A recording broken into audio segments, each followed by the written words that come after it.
today.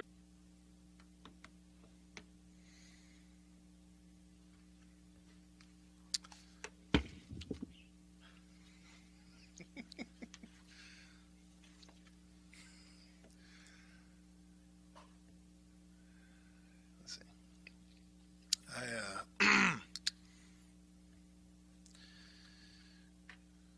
When I was in high school, I developed a habit. I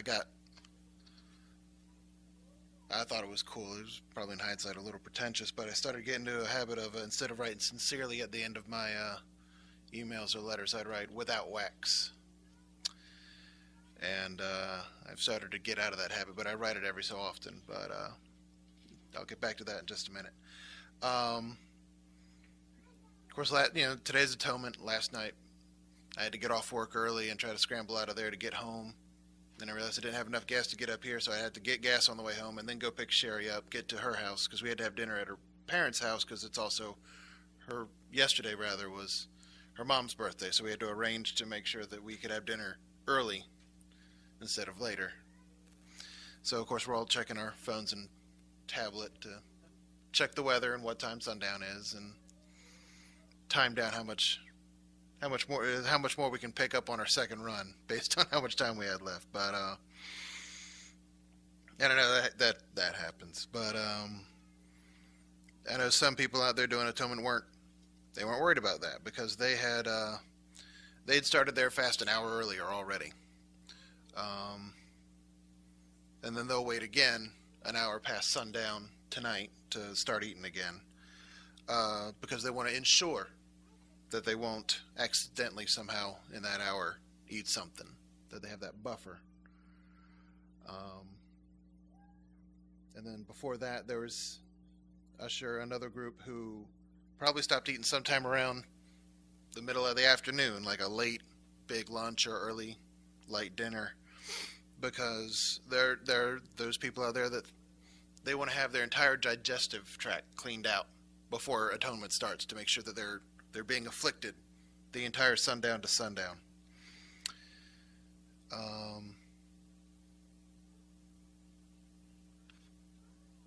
Probably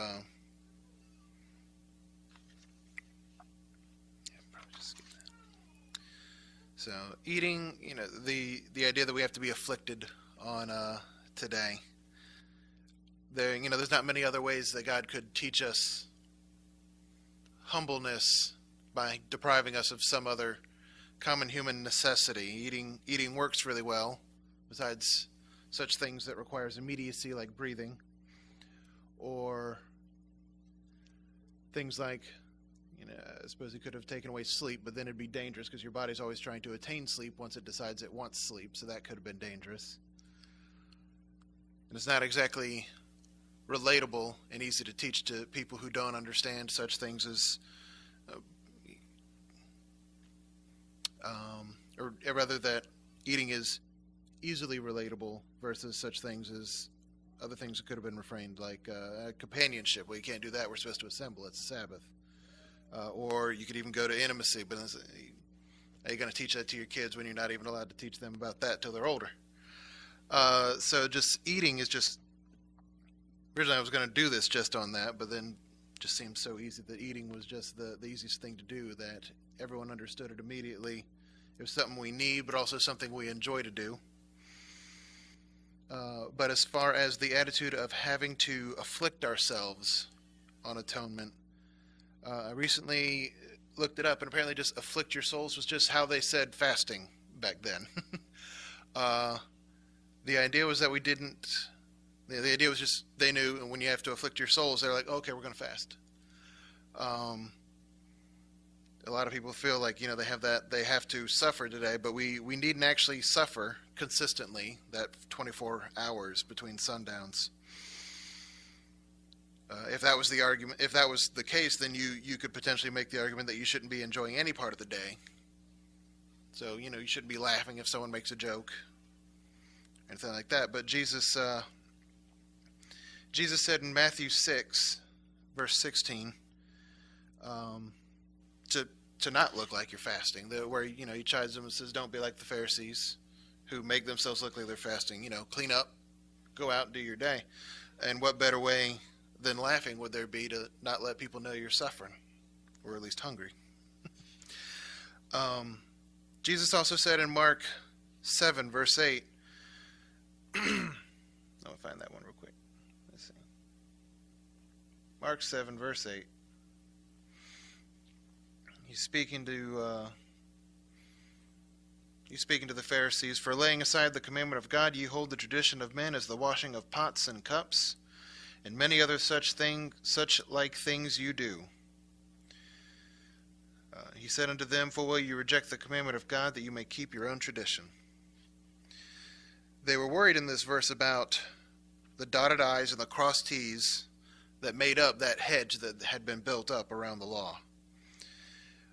And you can relate that to just like the extra fast time or the empty GI tracts, that it's extra steps to ensure that they've adhered to the letter of the law. And that's the stuff of contracts and of courtrooms, specific phrasings and esoteric terms that all mean very specific things. To protect from unseen loopholes and drawn out contingencies, that's what that kind of the letter of the law stuff. The letter of the law, the stuff of contracts. In Roman times, when they had contracts, they were signed with a signet ring pressed into melted candle wax. But then when you didn't want to draw up contracts and legalese, when you cared about the heart of the matter that you were agreeing to, that you were conveying to someone else, your efforts were sincere, and they were not sealed with the signet pressed wax. The phrase in Latin for when a deal was made this way is where we get sincere from, sine cera, without wax. So the secret of pretentious high school, Kyle, revealed. You're not worried when you're being sincere about something. You're not worried about the liabilities and the contingencies when you're acting in that sincerity. You're only worried about the final product. Has your yes been a yes and your no been a no? Or was it yes as perceived by the subclause provided by the client in the event of the provider, and so on? Don't worry about the letter of the law. Just worry about what the law has asked you to do. Back in Mark 7, just a little bit further down in 15, there is nothing from without a man that entering into him can defile him, but the things which come out of him, those are they which that defile the man. And here he's talking about the stuff that goes in, and a lot of people, the focus of this verse out in the world is that this is where Jesus cleaned the meats. But what he's saying here is that pork is not inherently vile or evil, and that shrimp has no spiritual properties that can prevent your salvation. It is your attitude concerning the pork and the shrimp, that's what condemns you. You follow the law because you want to obey, because you love the God who provided that law. In 1 Corinthians 5:8, therefore let us keep the feast not with old leaven, neither the leaven of malice or wickedness, but with the unleavened bread of sincerity and truth. And when I looked up, I was like, I know it says sincerity and truth with the verse I want. It says sincerity and truth about doing stuff, about getting stuff done. Sincerity and truth all over the place, I realized. And a little better because it kind of plays toward what I want to say here. In 2 Corinthians 1:12, for our rejoicing is this, the testimony of our conscience, that in simplicity and godly sincerity, not with fleshly wisdom, but by the grace of God, we have had our conversation in the world, and abundantly to you ward, which to you ward just meant he was saying specifically to Corinthia, the church there. But had our conversation, he was like, that's how we behaved ourselves, with sincerity, not with fleshly wisdom. The idea that if I do this way, I know I've done it right. For all the effort of starting your atonement day fast early, atonement is still sundown to sundown. You could fast for a day ahead of time and beyond, and then you still have only kept atonement as much as any other person who fasted, as much as anyone else who forgot and was absent-mindedly looking through the pantry that morning and went, oh, wait, that's right.